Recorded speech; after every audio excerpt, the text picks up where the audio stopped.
Now we're going to talk with musician, composer, writer, arranger, and teacher, Mr. John DeFoor.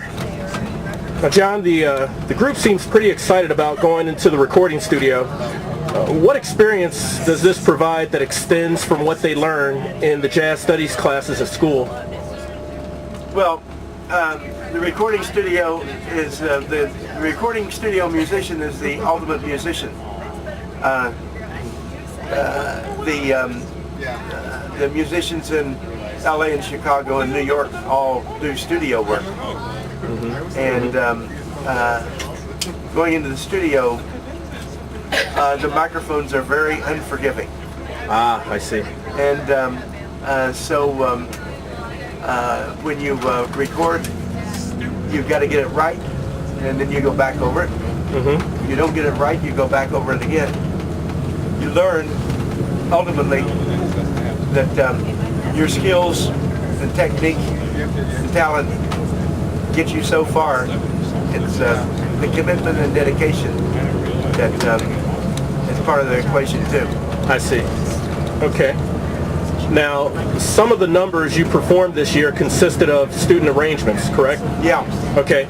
How do you decide we write all of our own arrangements. You write all of your own. Okay. Yeah. Good. We never buy. We frown upon buying commercially printed music. I see. I see. That's beneath us. You have more creativity than that, right? Yes. Well, that's good. Can you tell me, how do you decide what gets included on the CD and what doesn't? Well,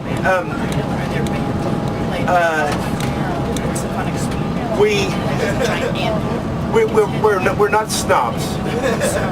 There's nothing snobbish about our playlist, and then we just accept the arrangements that are worthy of being recorded, and most of them are, because once they're arranged and rearranged and revised, we finally get it right. Good. So we try to use all of the student arrangements that are submitted. Nice.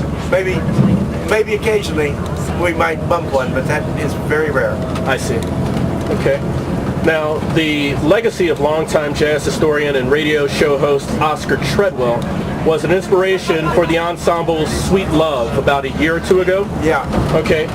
What influences or inspirations did you have this year in putting this CD, Make Me Smile, together? You know, we simply knew that we now have a tradition of doing a CD every 2 years. So we started out with the premise that this CD was going to be called Make Me Smile, because we had an arrangement that we liked of the Chicago tune, James Pancal's great Make Me Smile. Oh, I don't know anybody that doesn't love that tune. They don't love it, they haven't heard it.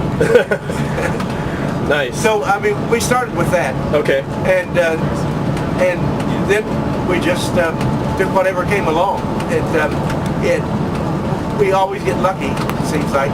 We get lucky and have a well-rounded program, and we certainly do have a well-rounded program to do now. Oh, very nice. Good, good. Now, you know, from my standpoint, the students are very fortunate to have someone of such a deep and rich musical background giving them the opportunity for the studio experience.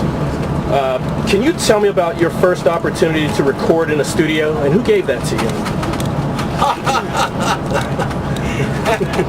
You're asking me to go back a century or so. No, I think first when I was in the Air Force Band in Washington, D.C., I think that was my first opportunity to record. Okay.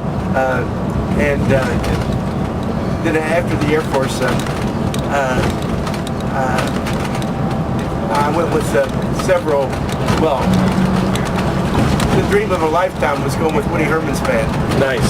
We went to New York and recorded in the Victor studio up in Nola's on Times Square. That was an experience. Wow. It's amazing. Such a background. Now, I know it's very important for students to be ready for recording. You know, they have to be warmed up, in tune, know their music, as well as be patient with the long hours. but at the same time, they should at least try to have some fun with it. What advice do you give the group, particularly the freshmen or those seeing the studio for the first time leading up to the day to record? Well, it's a combination of having fun and concentrating. Right. And you can do that, but it takes a professional attitude. I see. And that's what we expect. Mm-hmm.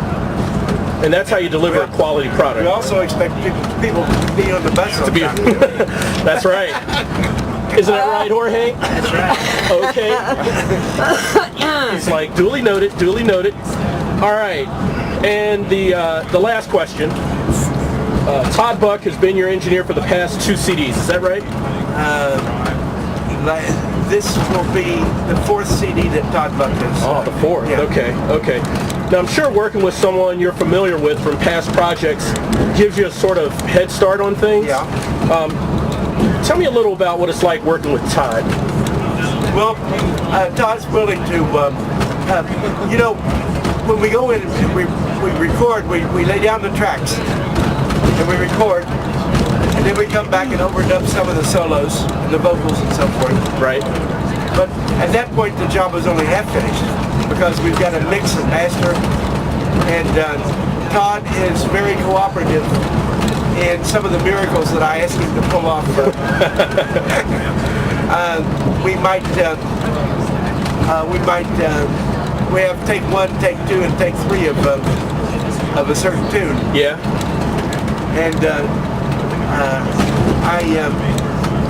I like to paste them together and get the best result. Oh, nice. Okay. It makes us sound better than we are sometimes, but that's part of the studio. That's part of the studio culture, is doing that. Right. Todd not only has the best equipment in this part of the country, he's very adept at doing the things, coming up with the miracles I ask him to come up with. So the skill set's there and everything. Yeah, right. Good. All right. Well, we're embarking on creating the magic that is of Make Me Smile, being put together and recorded this evening at Waycross. And John, thank you so much for your time. My pleasure.